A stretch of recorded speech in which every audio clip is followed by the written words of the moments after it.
All right, here we go. Oh, unique New York. Unique New York. Oh, no. It's so embarrassing. I am embarrassing. So, why do you, like, when you're getting ready for a talk somewhere, Okay. is there something that you prepare for? Is there something like, some people, I remember watching, like, on American Idol, one person was, like, getting their vocal cords ready by drinking a little bit of, like, extra virgin olive oil. Some people will jump up and down like Tony Robbins. Like, when you're performing, you're about to go into a meeting, a big podcast like this. Like, what does Cassidy Lewis do minutes beforehand? I shake off any anxiety that I have, right? So it's never like I'm nervous, but you're like pumped to go in there. So like I kind of like take a deep breath and shake it off. As far as like, do I actually prepare like what I'm speaking about or what I'm speaking about? Not always. So, Do you think that's a good thing or a bad thing? Is it's not, because I think a lot. I'm gonna jump and think into your head. It's not that you don't know what you're gonna talk about because you're very familiar with that material. You're just not outlining how everything's going out. Right. You're not going in there with not knowing how something goes. You're just gonna let it kind of move with the punches. Right. right. So I'll talk to the host of the event. Like if it's an audience, I'll talk to the host of an event and I'll kind of assess the audience as best possible. Like, who am I speaking to? Is it business owners? Is it other marketers? Is it aspiring marketers? Um, and then kind of get a feel from there. And then I kind of choose different topics that I know that I feel like that they need to hear. If I'm talking about something outside of marketing, like I gave the commencement speech at Centaur College one year, then I actually do need to kind of write down my speaking topics. But if it's about marketing, no, and it's not, I can't say whether it's a good or bad thing. It depends on who you are. Um, I work best under pressure. Don't try to make me prepare 6 months in advance because I'll do terrible. Interesting. So something on my bucket list is to speak at a college graduation, a high school graduation, something like that. Specifically mine. How did you get that gig with Centura? I knew somebody on the graduation planning committee, but I also came out and spoke to those students a few times before. So, if I'm not mistaken, she asked them, like, who are some good speakers? Who would you guys like to talk to? And I think my name came up. Like that lady that came in to talk to us about X, whatever it was, I spoke to them about that day. She was really good. And then I did the commencement speech. That's powerful. Recently, I got an email from a local high school, and they're asking me to be their commencement speaker. It's kind of interesting, right? Because in high school, I was not necessarily the most favorite of the teachers and principals. I know. No, You sure? I mean, you should be surprised by that. I mean, everyone wanted. I'm, No, I was a well, menace. I was a menace, right? They were you like, know, I was the kid that they were like, I didn't win this, but I got like second place, like most likely to stay in that city. Like that's like the worst. That's the worst that word that you can get. Most likely to stay in Sterling, Virginia. Nope. I didn't. I got like second place in that, I believe, but I didn't stay there. But I believe the kid who did actually did stay there, which is kind of funny. So Sterling is like a suburb of DC. But anyway, so I'm going in talking at this commencement speech. It'll be very interesting because I'm just unorthodox and I'm different, and so the message that they've probably been hearing for 18 years, I might twist it a little. And so we'll see how it goes, and we'll see if the jean jacket is accepted or not. So speaking gigs to then get other things, right? Some people do speaking gigs to make their living, basically, but you're doing it hmm in kind of like a deal flow perspective, where you'll probably do the speaking gig for free in some capacity, and then to hopefully drop some knowledge and then get business from that later. How do you kind of decipher when you should charge, when you should not charge?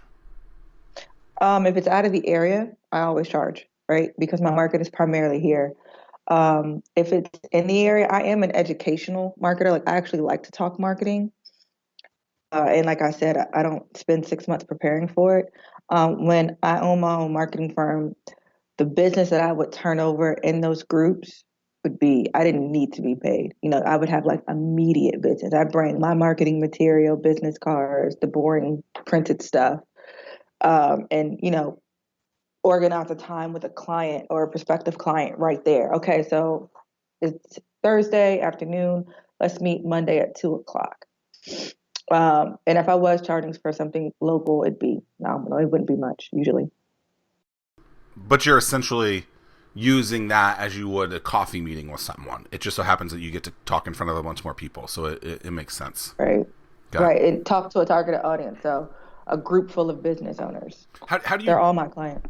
So if someone was to describe Cassidy Lewis or if you were to describe yourself, or have someone else describe you in a handful of words, what words would you want associated with you? Specifically business, let's say. That's a good question. I've never thought about that. That's a good I question. Okay, no, so that's no, wait, five come back. words. Can we come back? Can we come back? Come back to that question later, or no? No, no, no, no, no. I mean, so I would like to be described as a thinker when it comes to marketing or business. I feel like some people kind of read what they read in a textbook or their latest blog, and that's what they do. They're kind of task oriented. I I appreciate the whys that I ask or that people around me ask. So I want to be thought of as a thinker, very logical, like what actually makes sense. Um, Current and decisive. Very interesting descriptions of yourself. I think those are good words too, right? So like if you were to talk to someone and you were asking, let's say a new employer or something, and you wanted them to come out with who they were, those are definitely words that I would want to hear out of someone. Decisive, logical, current, a thinker. Is thinker also how else could you maybe describe thinker? Is it the Um, creative in someone? for me, yes, I appreciate being creative, but if I'm looking for it in somebody else, they don't have to be. But I just don't want you have to dive deep.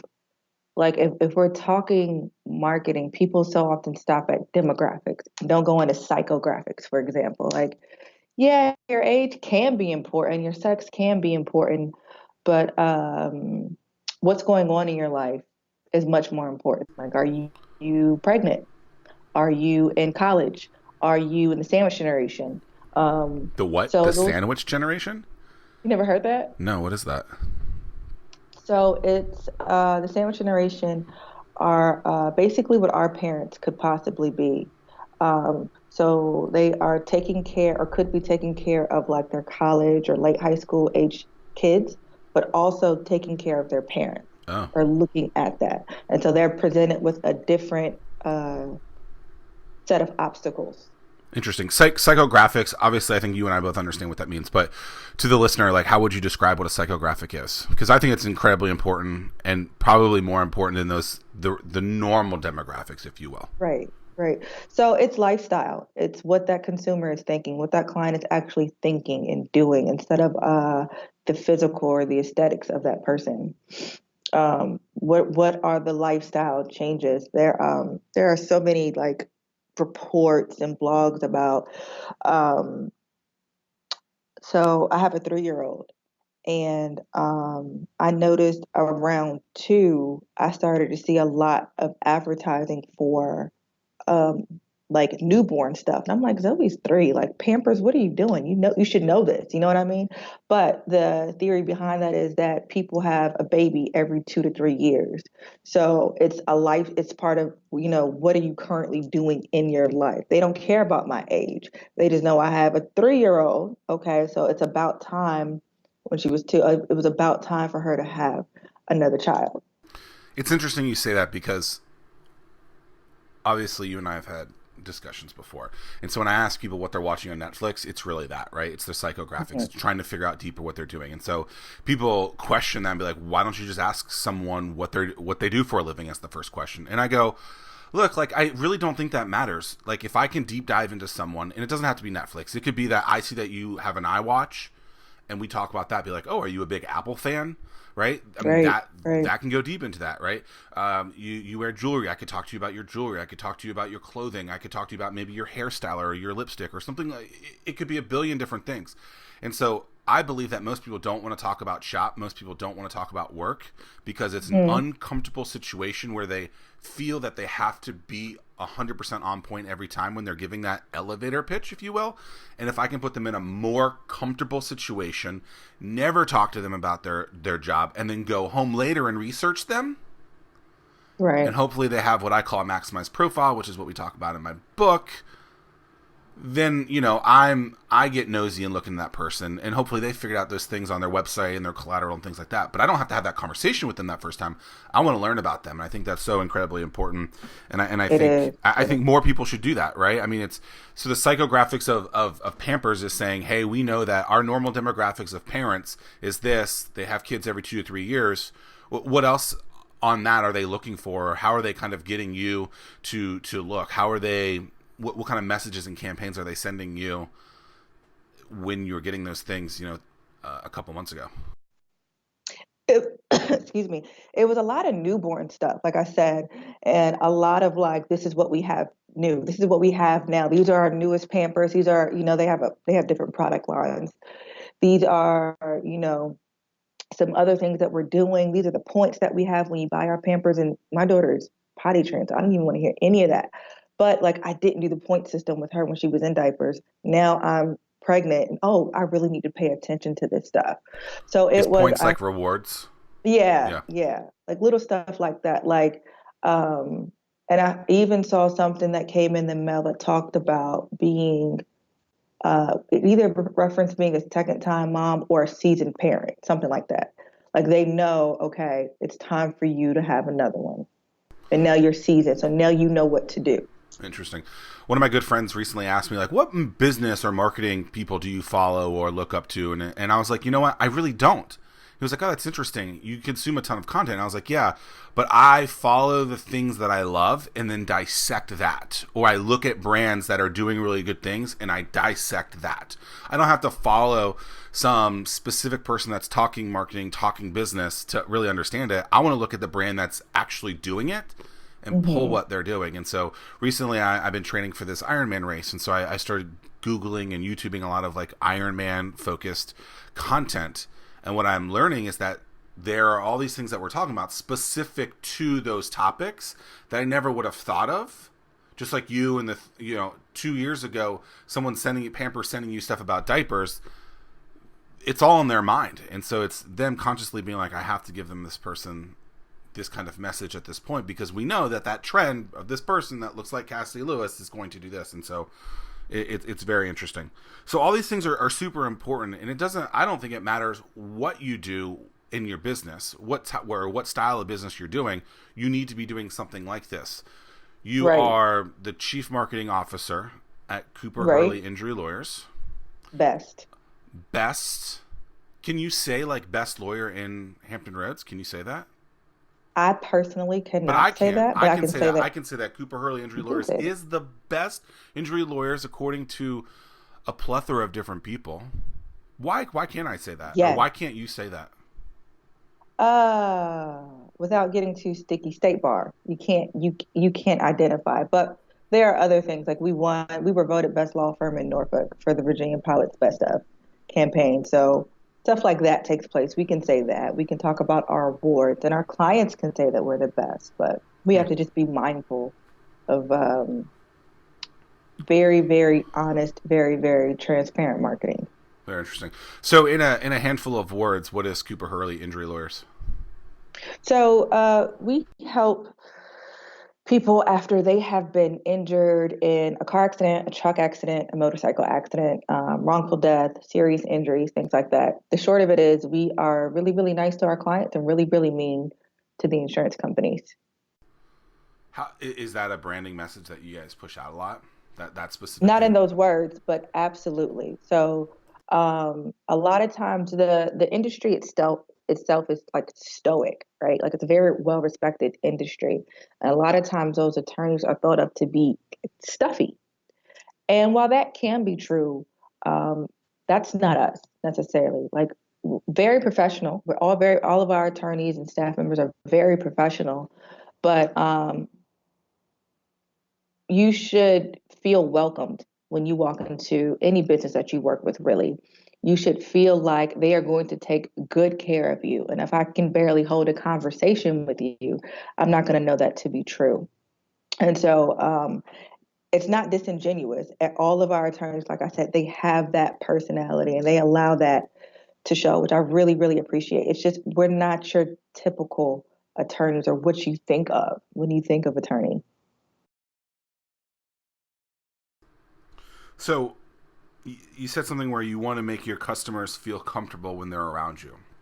Hmm. How does someone grasp, how does the business owner, the team associated with the business understand that that comfort's really there? Because I think if you think about a restaurant, you know, the manager goes around and asks the person at the table, hey, how was your dinner tonight? It's very easy for them to say okay. Most people will not say that something went wrong because they're afraid to tell someone that the food was bad or that the server did a bad job, right? Most people will just not say anything. And then you have the 10% that get onto Yelp and say, hey, it was the most amazing meal. You get the other 10% of the deal that says, hey, this was the worst. But when the manager goes around or the waiter goes around and says, hey, how was it? And they say everything's great, it's hard to get that real information. So understanding that comfort is something that you guys want. How do you make Hmm. sure that that actually is true? Have a relationship, have an actual relationship. So a client comes to us and they can work with us, for a number of months, even year and a half. And we do not think of our clients just as numbers or just as, just the client. We understand them to be people. And specifically when they're coming to us, they are dealing with a lot. They are in a lot of pain. They have hospital bills, doctor bills coming at them. They may have missed work. A lot of times their car has been totaled. We understand them to be people. So sometimes just not even focusing, oh, how's your food, for example, but that manager asking a patron, how are you today?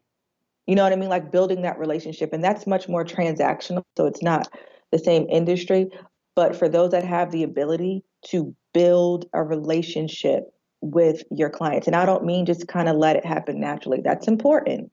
But you also have to put things in place. We have our staff members call their clients once a month, right, to check on them. We make sure that after they've been here 2 or 3 months, that we send them a gift. Say, hey, we're thinking about you. We're letting you know this is what's going on in your case. Call us if you have any questions. We are still here.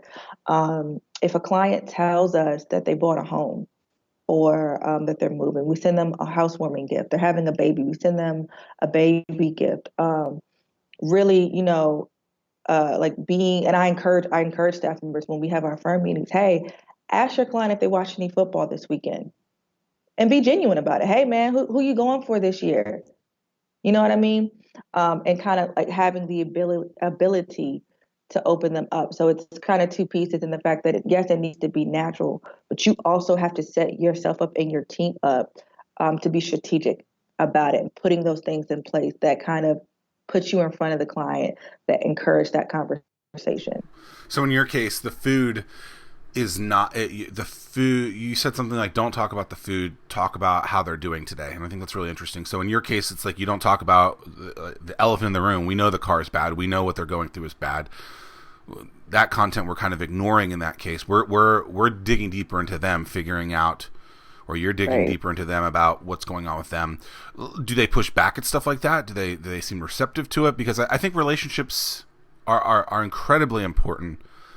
And I think a lot of people are just not willing to put in the time, and I don't know why, but are you seeing pushback? Do you see really good results with some of the stuff that you No, guys do? no, we don't see much, if any, pushback. Um, like when we're working with clients, they are already irritated, not with us, but with the situation itself. We believe that it is our duty to put them at ease, right? So, yes, we're going to get you a settlement, right? That's that. But in the interim, in the meantime, we have to put you at ease.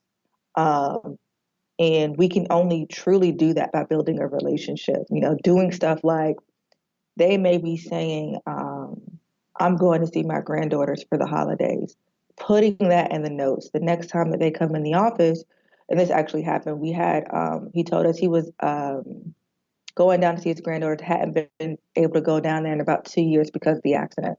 So he was scheduled to come in the office the next week. When he came, we had gifts for all of his granddaughters, and he cried. But like notating his account for something like that, so that we can check on him again next year. Hey, are you going down there again? But we don't get pushback. People love to be heard. People love to be seen. They love to feel loved. I can't even imagine what pushback we would get. But the short answer is no, we don't. We don't see it. Well, good job for that. Well, knowing that you get such good results with it, why do you think other businesses don't do stuff like this? Because I don't think it's the norm. I think what people want to do is they want to post something on Facebook. Hopefully it goes viral and does something great. And like a lot of things I talk about, a lot of things I think that you're talking about are do the little things, do the things that like are about the person, that don't scale, that like don't be seen, that are not seen by the millions or billions of people. Like, why don't more people do this? Like, what are they afraid of? Probably rejection. So even us talking about like, do you get pushback, and me saying no, hopefully will help somebody, right? But I also think that people, business owners, they look at clients as numbers, and they really have to get out of that mindset. We're not in that kind of transactional economy anymore, where I want my attorney to just be my attorney, or I want you know what I mean? People want more out of these relationships. And that's why they'll go check your Facebook, before they hire you, to see if, are you boring? We do all these things to kind of create and build culture until the client walks in our lobby, and then we have to be boring.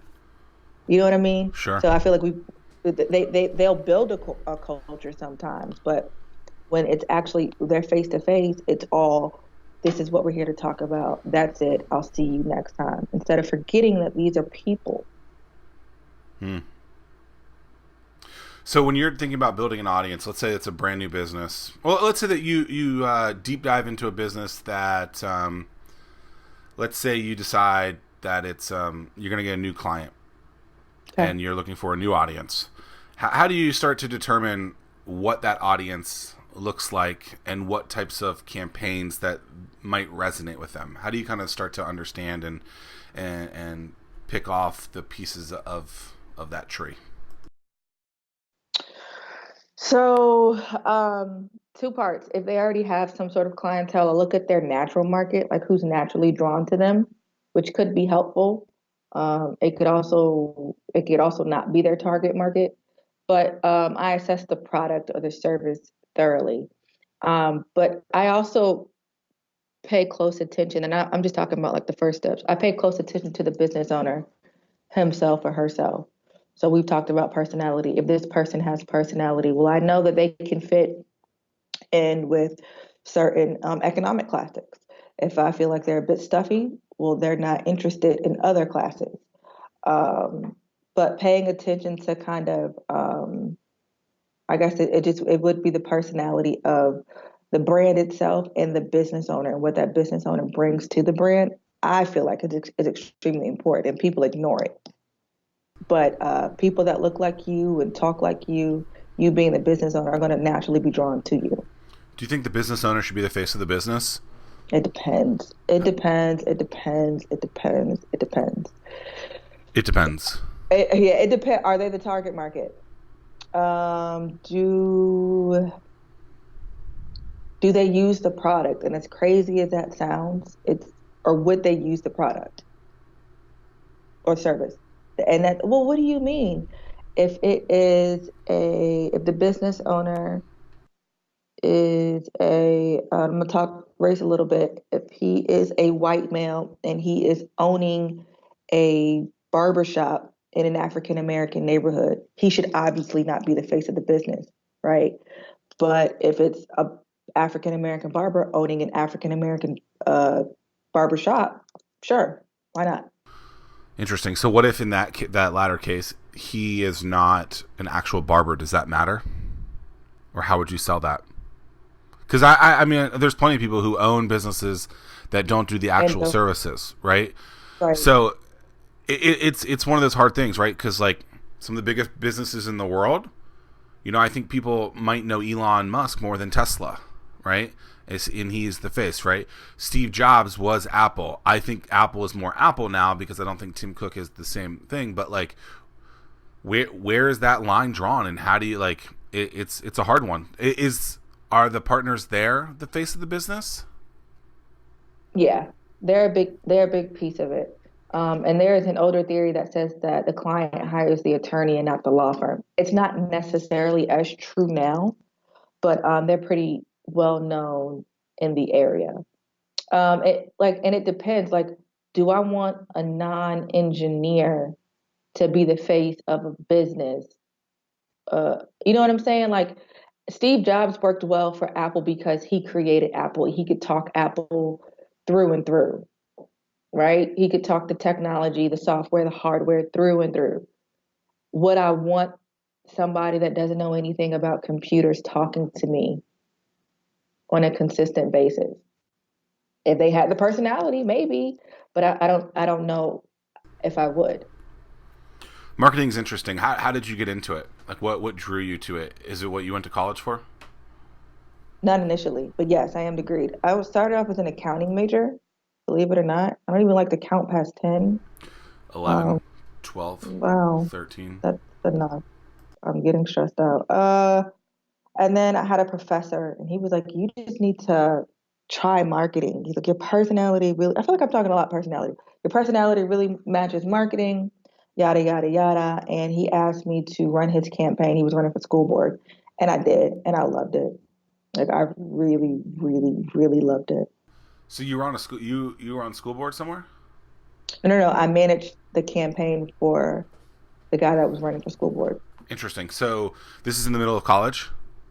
Yep. So you go to school. You go to the Elizabeth City State University, also known as the Woo. Vikings. Whoop whoop. Are you guys like, ooh, like the Vikings, the Minnesota No, Vikings? we didn't No, do any of you, that. you don't got it. Okay, so you go to ECSU, Hmm. right? Home of the Vikings, home of Cassidy Lewis, marketing extraordinaire, and you go there out of high school, and you decide I want to do accounting, and then you run someone's school board, you help them win, you love it, and then you realize I'm done with numbers on that side of it. I'm going to do the marketing side of things. Like, do you ever have bad days where you don't like marketing? Like, or did you? Like, because I didn't go to school for marketing either. And I feel like I've learned it over the last, I don't know, 10, 12, 13, 14 years. Or I didn't go specifically for marketing, right? But I feel like I've been marketing my entire life. And so Mm. there's like this on-off switch. And it's really interesting. So, like, you run that campaign and things just said, this is it. I'm changing. I'm going all in. Yeah, I love this. Like, I love the psychology of it. Like they say, marketing is the psychology of business, right? Like we could, you take psych classes in your marketing degree, but and I think that's what I fell in love with. The only times I don't like it is when I'm digital marketers. I love you so much. Let me preface it with that. But like We know this is trying, going to be bad. Uh-oh. no, no, no, no. I love you and I need you. Um, but ensuring that like digital marketers understand the consumer behavior side sometimes is hell and hot water. And it can happen with other industries. I mean, it could happen with the business owner as well. Um, but or even it can happen with graphic design artists. Like there's just a plethora of people. But those are the days where I'm like, oh my god, like what am I doing here? And it's rare, but those are the days that I'm just like, Jesus Christ. I'm never mad at marketing or the industry that I entered. It's just that's like those are the most frustrating days in my career. You said something really interesting there. How do you make sure that the person running the digital ad that knows that technical capabilities of doing that thing actually understands the psychology of who they're marketing towards?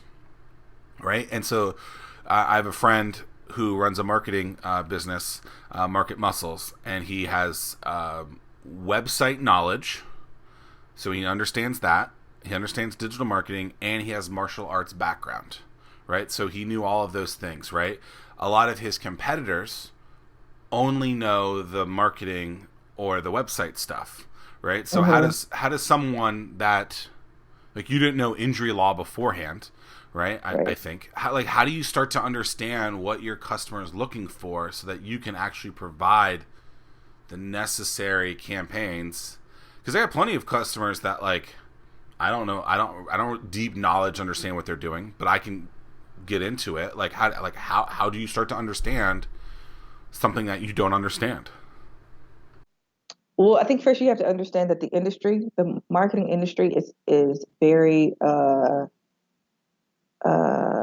it's a theory, right? Like it's not task oriented.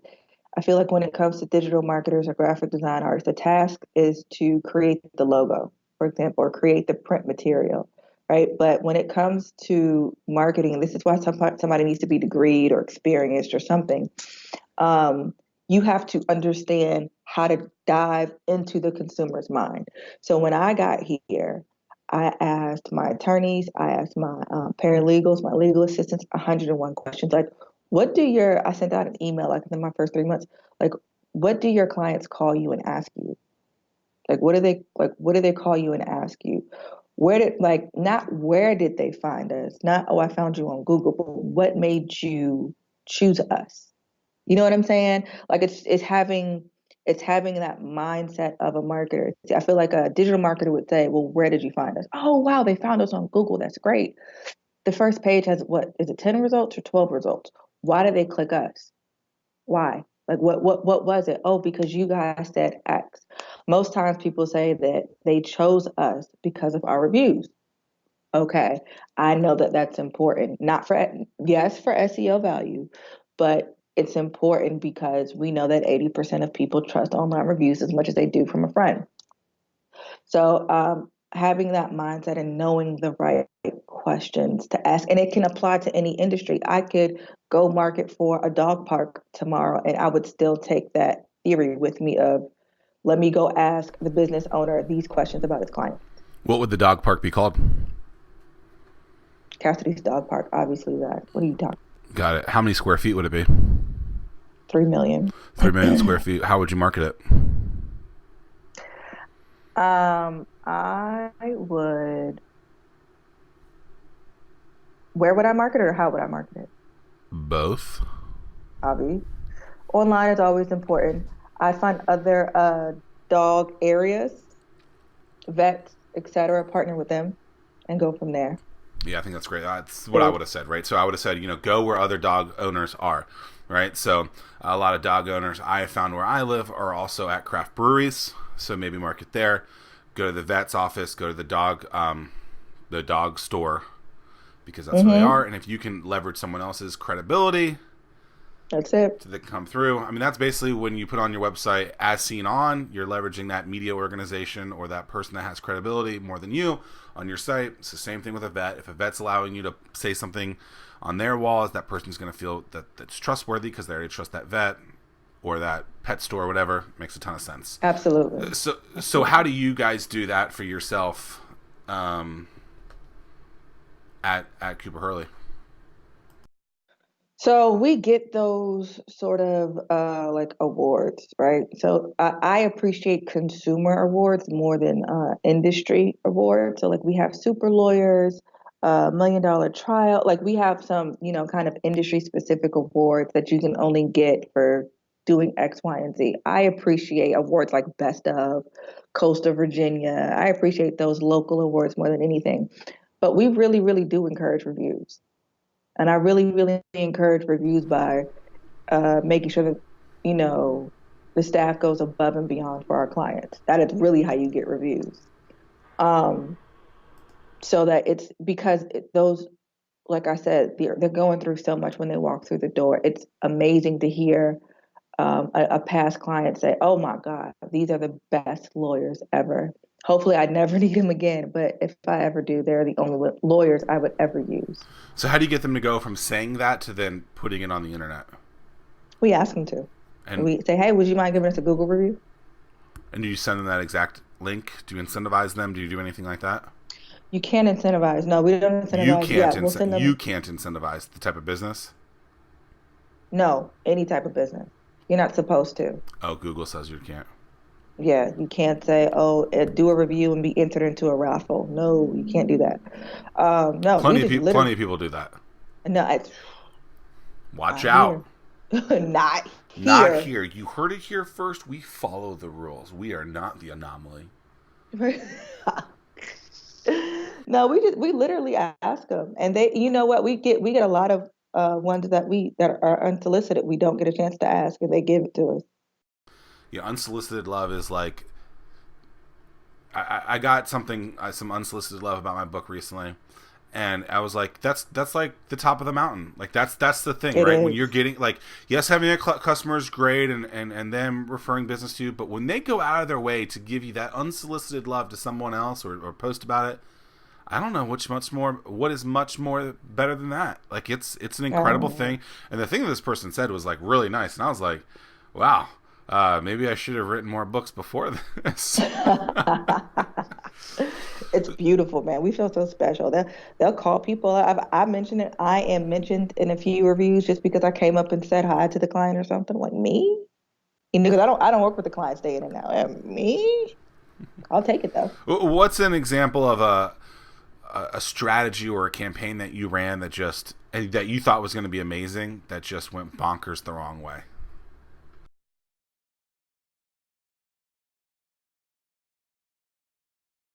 And it doesn't have to be with the current business. It could be something that you ran for a client before. Yeah. It could be from your school days, um, whatever. All right. So I was working with a real estate and loan company, and one of their target markets were teachers, right? And so I set up. Teachers have like these after school meetings by school or whatever. So I set up, for them to go to these different cities, these different schools, and talk to the teachers.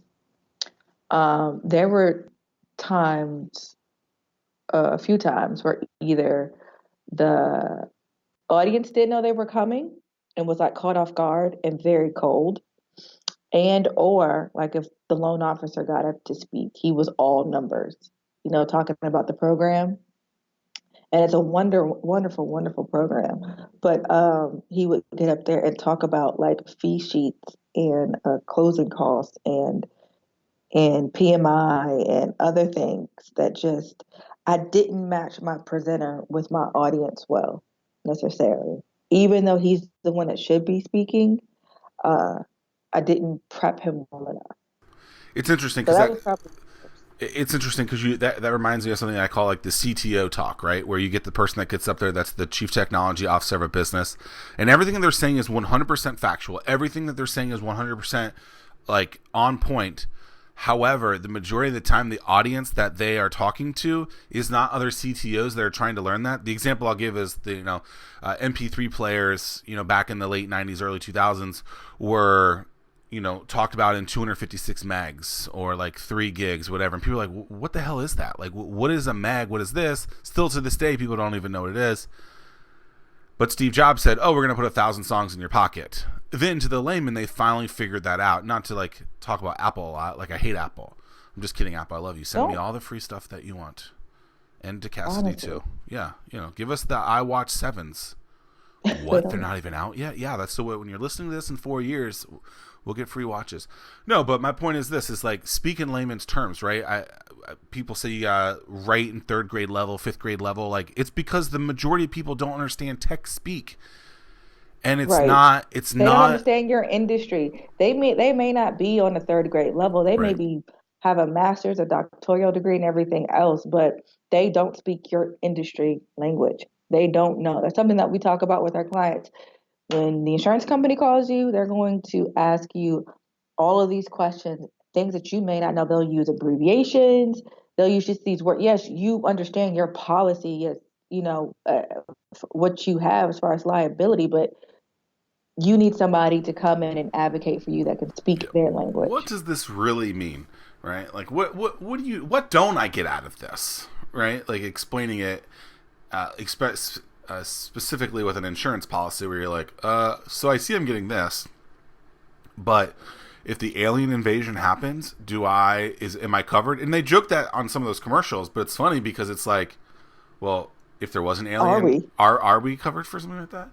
So Right, right. I remember when I was starting to do a couple of podcasts with other podcast. I was going on other people's podcasts to talk about my book, and they were asking me specifically about like author related keywords that even though I wrote a book, I don't consider myself an author whatsoever, right? Like I'm just like, yeah, I wrote the first draft, whatever.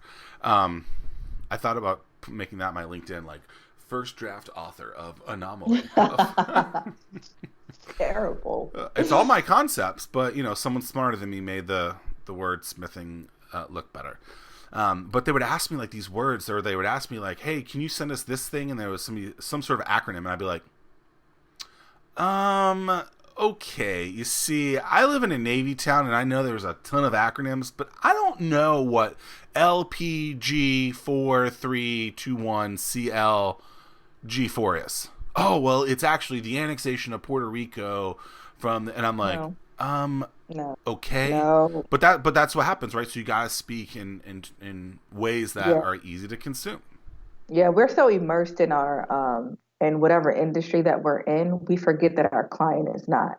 Like even when I started talking psychographics here, well, if you're a business owner and you said, well, can you explain what psychographics are for the listener? Because if they're the business owner, they may not know.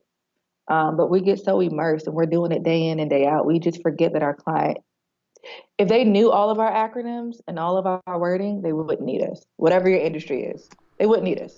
So That's powerful. So how do you stay on top of that and make sure that you constantly are marketing towards someone who needs you and not forgetting that? Because I think a lot of people do, and they speak in the wrong kind of vernacular. that's when I go back to those questions that I asked the paralegals and attorneys. Like, what are the questions that they're asking us? And I'm trying to think of a good example. Um, but it may, instead of them asking what my coverage is for my insurance or what are my policy limits, they'll ask, they'll say, I have X amount of medical bills, so does my insurance cover it? So you get what I'm saying? Instead of starting with, oh, these are your policy limits, right? Because who reads like the 1,000 pages that we sign when we get insurance? These are your policy limits. We'll say, hey, um, this is what you have in medical bills. This is what your insurance says. The difference is X. So, like really, really focusing again on the client and the questions that they're asking your team members is essential. What's something about Cooper Hurley Injury Lawyers that most people don't know about? That most people do not know about. I think what I talked about earlier, that we actually have personality, that we're actually friendly people, actually friendly attorneys. It is not, if you know us, you know that to be true. But I think, like I said, the assumption is that we're not. Is that something that you openly market? Yeah. And give me an example And of how you so like let people know that you're not stiff like everyone else. we make sure that we do it on like our social media. You'll see my bosses up there talking about other things. You'll see the attorneys up there talking about other things.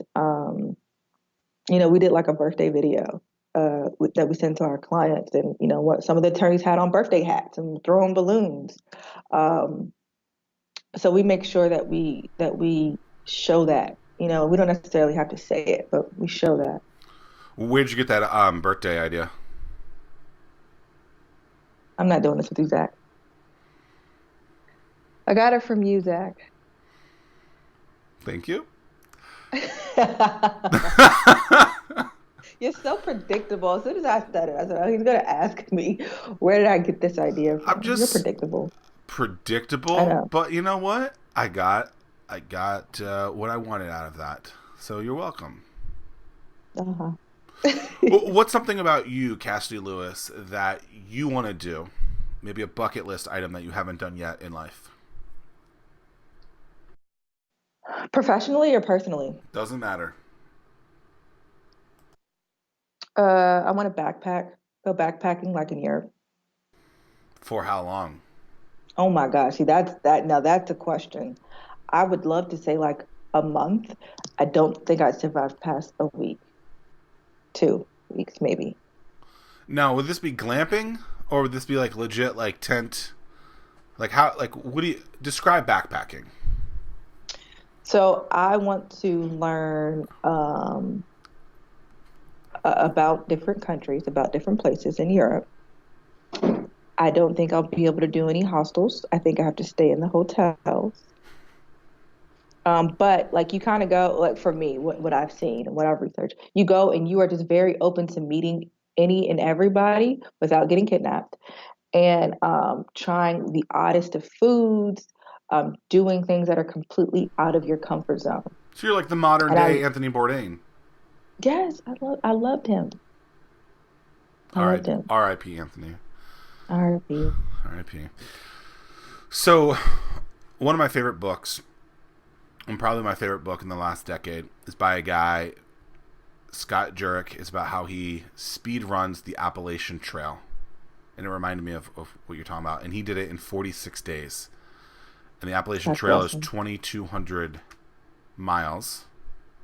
And it's a lot of hills. So he's going up and down. You understand that you might have to do something like that on these trips, on these backpacking trips. Could you handle that? Um, there are cars. So you're not really For things you're like not really backpacking. I am in theory. Are you really backpacking, or are you just bringing a backpack? Oh no, like Oh, yeah. I want to have the back. And then you have to be a minimalist while you're backpacking. So, I want to have like 5 outfits. You know what I mean? Is that a lot? I don't know. You Okay. tell me. Like, have you Oh, watched okay. I that? have Like, to make sure. Like 5 outfits. You know what I'm saying? Like one pair of shoes. And I'm just, could you do that? yes, absolutely. Okay. Do you watch that show on Netflix about how to clean your house? No, I haven't seen it yet. Okay. But I heard it's going to take me to hyperdrive, take my OCD into hyperdrive to clean my house. Interesting.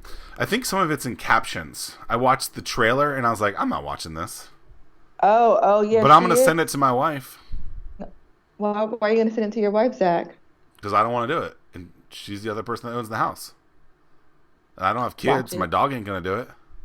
Watch it and I know clean my your target home. customers. And Watch it and clean your and so does home. that. What's something we haven't talked about that you want to talk about? But something we haven't talked about that I want to talk about. We covered so many things. We talked about psychographics. I feel like that people don't understand or, feel the need to dive into. We talked about my beef with, what do we call those? Like when it comes to digital marketers and graphic design art, what do we call those people? How do we group them? I love you guys again. If you're listening, I love you. How do we categorize digital marketers? Let's call them digital marketers.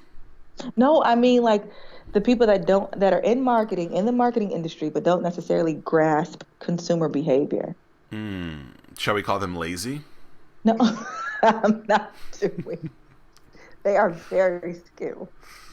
But we talked about my beef with them, So so maybe to it's speak. someone Those are that doesn't have like a second keyword, right? Like a digital marketer without a second like skill, or like a and skill's the wrong word, but it's like they don't. If they were to describe themselves on LinkedIn, they would just say digital marketer. They are not immersed in other subject matter that's important in this skill, right? that could be good. That's good. And I think that's extremely important. One thing we haven't talked about, I would say that if I ever want to encourage a business owner, especially those starting out, uh, for Christ's sake, hire a professional when it comes to your marketing.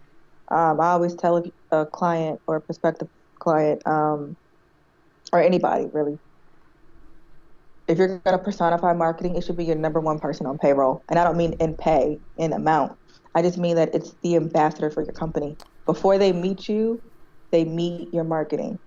And so for you to try to knock it out and work, try to throw up a website or whatever stage you're in, just understand the importance of marketing, please. I see so many great products and services, and I'm like, why didn't that take off? Why? Like, if the Slinky can do well, anything can do well. but it just had some amazing marketing behind it. So that's just one thing I always like to encourage business owners to do. And so, to go a little bit deeper on that, I almost think that you're marketing way before you're even making the transaction, right? So, like, people, absolutely, you are, right? And so, like, so many people are like, oh, I can't do this thing until my thing is done. And it's like, well, when you get to that point, you're still at day one. You still have to build up all those people. And yes, throughout that entire time, you could be building a community of raving fans, or learning that you don't have a community of raving fans, maybe you shouldn't do it, or learning what other psychographics, demographics, whatever of that person you need to be talking to. And that's why you should focus on that first. I have a friend who, his name's Nate. He runs a company called Swim Nerd, and he didn't know what product to build for whatever, but was interested in the swimming world. And so he started doing a lot of social media content around swimming related things. Right? The Olympics, Michael Phelps, swimming techniques, etc. He was a coach, etc., things like that. And then one day he realized that, oh, as a coach, these digital clocks are these clocks that people swim with. So you might not understand it, but so when you swim a race, there's a very analog clock that's big, that costs thousands of dollars, and they're literally a piece of plastic and a joke. You can't do anything with it. You can't manipulate it. He was like, oh, maybe I can make a clock for these swim coaches. And so when he had this following already with millions of people that were following him all the time, he then was like, oh, I have a list of all these people. And he just reaches out to them and says, hey, I know you followed me. I know that you are looking for coaching improvements. I'm thinking about building this clock, and raised like $65K on Kickstarter in a couple weeks. And now sells hundreds of clocks a month. But he was building that community beforehand. Right. Knew exactly what they were looking for. Sold a real pain point. And I was talking to him the other day. He just got back from Houston, and he was like, "Yeah, I was at the international. I'm going to butcher this. The International Swimming Coaches of America of the World. It doesn't exist. It doesn't exist. Association.